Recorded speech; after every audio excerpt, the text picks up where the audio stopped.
வணக்கம். தமிழக வெற்றி கழகத்தின் தலைவர் விஜய் அவர்களுடைய தலைமையில் அடுத்த வாரம் சிறப்பு அவசர பொதுக்குழு கூட்டமானது கூடப்பட இருக்கிறது. தற்பொழுது தாவேகா கடந்த ஒரு மாத காலமாக முடங்கி இருக்கக்கூடிய சூழலில் நேற்று கரூரில் கூட்ட நெரிசலில் பாதிக்கப்பட்ட அந்த குடும்பத்தினரையும் அவர்களுடைய உறவினர்களையும் சந்தித்து ஆறுதல் தெரிவித்திருந்தது குறிப்பிடத்தக்கது. சுமார் ஒரு மாத காலத்திற்கு பின்பு தமிழக வெற்றி கழகம் தற்பொழுது மீண்டும் அதே பொலிவுடன் தற்பொழுது கட்சி பணிகளை மீண்டும் துவங்க இருப்பது குறிப்பிடத்தக்கது.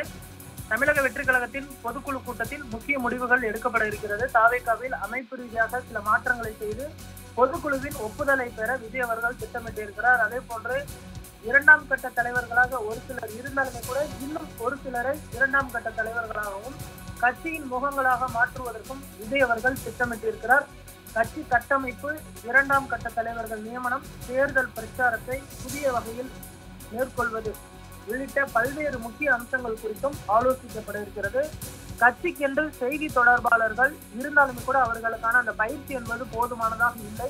இதனால் அவர்களுக்கு புதிய பயிற்சிகளை அளிப்பது தொடர்பாகவும் தொடர்ந்து விவாதங்களில் கலந்து கொள்வது உள்ளிட்ட பல்வேறு முக்கிய அம்சங்கள் குறித்தும் கட்சியின் பொதுக்குழு கூட்டத்தில் விவாதிக்கப்பட இருக்கிறது. இந்த பொதுக்குழு கூட்டமானது சென்னை அல்லது சென்னைக்கு அருகே இருக்கக்கூடிய ஏதேனும் ஒரு பகுதியில் நடைபெறலாம் என தெரிய வருகிறது. குறிப்பாக அதே மகாபலிபுரத்திலும் இந்த பொதுக்குழு கூட்டம் நடைபெறுமா என்ற ஒரு கேள்வியும் எழுந்திருக்கிறது. தமிழக வெற்றி கழகம் தற்பொழுது மீண்டும் கட்சி பணிகளை பார்த்தோம்னால் மேற்கொண்டு வருவது குறிப்பிடத்தக்கது.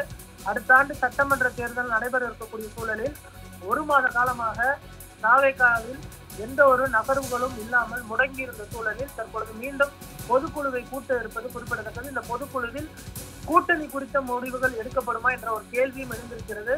குறிப்பாக அஇஅதிமுக தாவேகாவை எப்படியாவது கூட்டணிக்குள் கொண்டு வர வேண்டும் என்று தொடர்ந்து முன்னெடுத்து வரக்கூடிய நிலையில் விஜய் அவர்கள் இது குறித்த முடிவினை அறிவிப்பாரா அல்லது வரக்கூடிய ஜனவரி மாதம் வரை காத்திருப்பாரா என்ற ஒரு கேள்வியும் எழுந்திருக்கிறது. அதே போன்று ஓபிஎஸ், டிடிவி தினகரன், தேமுதிக உள்ளிட்ட கட்சிகள் கூட்டணி குறித்த முடிவை அறிவிக்காத நிலையில் ஒரு சில கட்சிகளை தன்னுடைய கூட்டணிக்குள் கொண்டு வரக்கூடிய முயற்சியையும் தாவேகா மேற்கொள்ளும் என தெரிய வருகிறது. இந்த பொதுக்குழுவிற்கு பங்கெடுப்பதற்காக சுமார் 2000 பேருக்கு அழைப்பிதழானது அனுப்பி வைக்கப்படும் என தெரிய வருகிறது.